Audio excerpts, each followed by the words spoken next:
ఈరోజు ఒకసారి గమనించినట్టయితే ఆయన అంటరానితనం మీద, ఆధిపత్య భావజాలం మీద ఓ తిరుగుబాటుగా ఆయనను ఎప్పుడు చూసినా కూడా, ఆయన విగ్రహాన్ని ఎప్పుడు జ్ఞాపకం చేసుకున్నా కూడా మనకు కనిపిస్తూనే ఉంటాడు.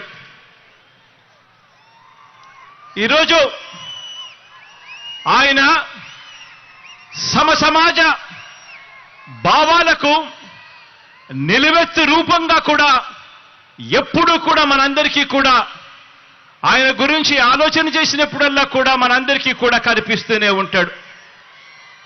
ఆయన రాజ్యాంగ హక్కుల ద్వారా, రాజ్యాంగ న్యాయాల ద్వారా నిరంతరం కూడా మనల్ని కాపాడే ఒక మహాశక్తిగా ఆయన మనందరికీ కూడా స్ఫూర్తినిస్తూనే ఉంటాడు.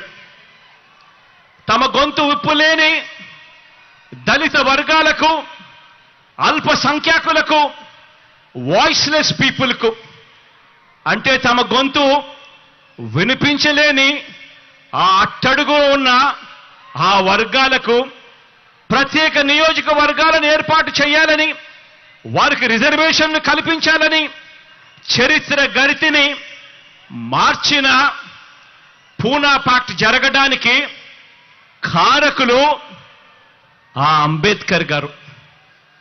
ఈరోజు దళిత జాతి నిలబడింది అన్నా కూడా, అల్పసంఖ్యాకులు నిలబడగలుగుతా ఉన్నారు అని అన్నా కూడా, రిజర్వేషన్లను కల్పించి ఒక్క తాటిపై వాళ్ళ నిలబెట్టే కార్యక్రమం జరిగింది అని అంటే అది ఆ అంబేద్కర్ గారి స్ఫూర్తి అని చెప్పడానికి గర్వపడతా ఉన్నా. ఈరోజు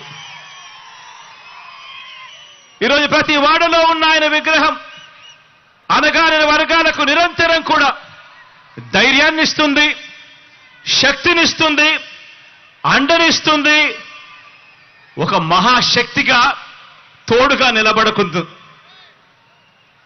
చదువుకునేందుకు వీలు లేదని తరతరాలుగా కూడా అణిచివేసిన వర్గాలలో తాను జన్మించి చదువుకునేందుకు మాకు మాత్రమే హక్కుంది అని చెప్పి అనుకునే వర్గాల కన్నా కూడా, వాళ్ళందరికన్నా కూడా ఇంకా గొప్పగా చదువుకున్న ఓ విద్యా విప్లవం అంబేద్కర్ గారు.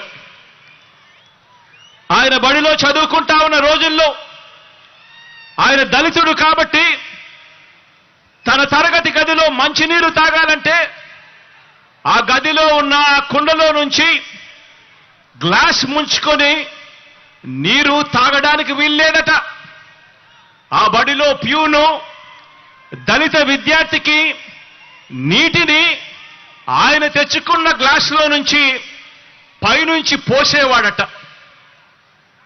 ఒకసారి అంబేద్కర్ గారు ఆయన చెప్పిన మాటలు ఒకసారి వింటే, బడికి ఏ రోజైనా కూడా ప్యూన్ రాకపోతే ఆ రోజు నాకు తాగడానికి మంచినీళ్లు కూడా లేనట్టే అని చెప్పి అనే మాటలు ఒక్కొక్కసారి బాధ కలిగిస్తాయి. ఒక్కొక్కసారి జరుగుతా ఉన్న ఆ నిజాలను చూసినప్పుడు ఇంకా మనము ఎక్కడ ఉన్నాము అని చెప్పి అనిపించే మాటలివి. అలాంటి అంటరానితనాన్ని తాను స్వయంగా అనుభవించి దాని మీద ఒక తిరుగుబాటును, ఓ విప్లవాన్ని, ఓ స్వాతంత్ర పోరాటాన్ని, వీటి అన్నిటినీ కూడా ఉమ్మడిగా చూస్తే, ఉమ్మడి చేస్తే ఆ పోరాటానికి రూపమే అంబేద్కర్ గారు.